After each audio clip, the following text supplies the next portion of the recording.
اعوذ باللہ من الشیطان الرجیم بسم اللہ الرحمن الرحیم۔ قندیل یوٹیوب چینل دیکھنے والے ناظرین کی خدمت میں آداب عرض ہے۔ ناظرین، پچھلے دنوں ایک 2 اسٹار جنرل میجر جنرل منظور احمد صاحب عدالت پہنچے۔ عدالت جانے سے پہلے وہ ادارہ جاتی تقاضوں کی تکمیل کرتے ہوئے سب سے پہلے آرمی چیف سے انصاف مانگنے کے لیے تمام تقاضے پورے کر گئے، لیکن آرمی چیف نے انہیں واضح طور پر کہا کہ آپ کا موقف یقیناً درست ہے، لیکن میں آپ کے معاملے میں کچھ نہیں کر سکتا۔ تو بتانا یہ مقصود ہے کہ آخر ہمارا ملک کون چلا رہا ہے، خصوصاً ہمارے فوجی ادارے اور ہمارا اسٹیبلشمنٹ کن کے اشاروں پر تمام حرکات سکنات کر رہا ہے۔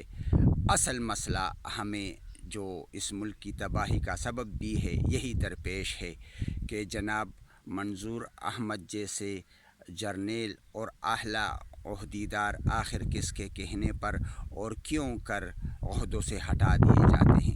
تعجب کی بات یہ ہے کہ منظور احمد صاحب کو کہا گیا کہ آپ کو جبری طور پر ریٹائر کیا جاتا ہے، آپ کو آپ کے بقایا جات بھی ملیں گے اور پینشن بھی ملے گا، لیکن اگر آپ عدالت گئے تو آپ کو نہ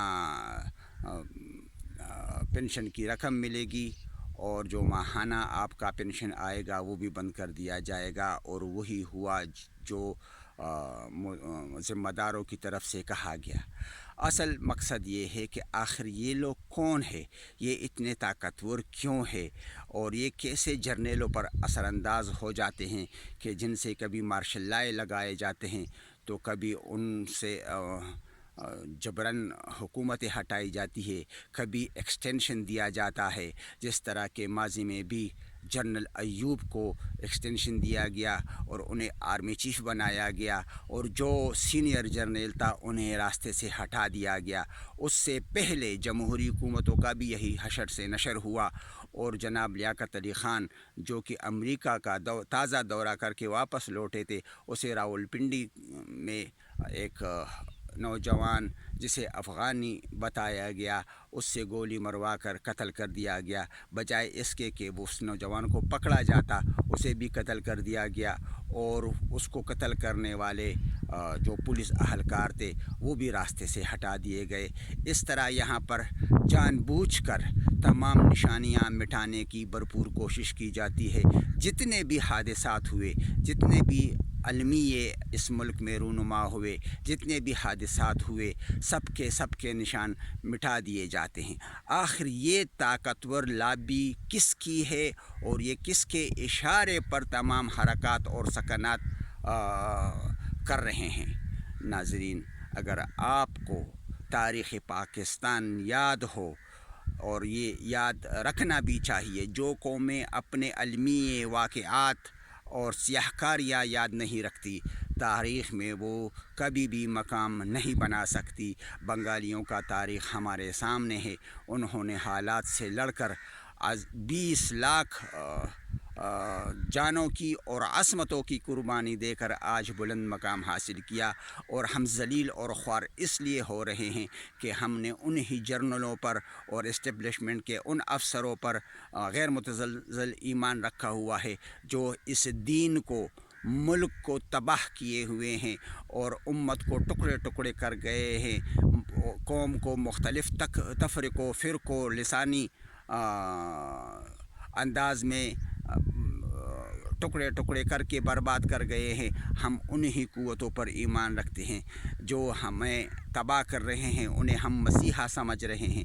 لہٰذا سوچنے کا مقام ہے کہ 2016 سے آج تک جو 1700 افسر اور اہلکار ہٹا دیے گئے عہدوں سے، وہ کیوں ہٹا دیے گئے، کس بنا پر انہیں سزائیں دی گئی؟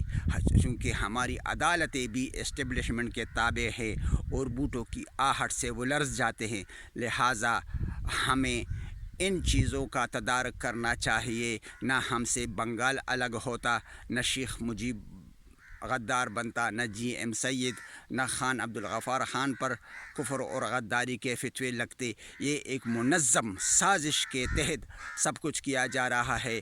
جو پاکستان کا بانی آپ سمجھتے ہیں جناح، اس کو بھی عہدے سے ہٹا کر جان بوجھ کر کوئٹہ کے ریسٹ ہاؤس میں بند کر دیا گیا تھا۔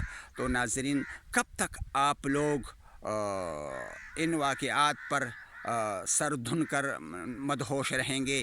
جس طرح کہ حال ہی میں جناب عمران خان وزیر اعظم پاکستان نے کہا کہ ہم اڈے نہیں دیں گے، آپ اڈے دو یا نہیں دو، وہ اپنا کام کر رہا ہے۔ اب بھی تمہارے ایئر بیس استعمال ہو رہے ہیں، زمینی راستے استعمال ہو رہے ہیں۔ جتنے بھی مشرف کے دور میں ISI کے زیر سایہ CIA والے آئے تھے اور بلیک واٹر آئے تھے، ان کا کوئی حساب نہیں۔ جو ہمارے ملک میں قتل عام کر کے، آرمی پبلک اسکول میں کام کر کے، GSKO پر حملے کر کے ملک کو تباہ و برباد کر گئے، ان کا کوئی حساب نہیں کہ وہ کتنے آئے تھے اور کتنے واپس ہوئے۔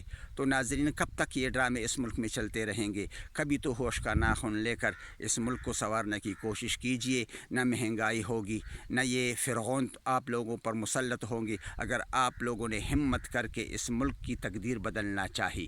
والسلام۔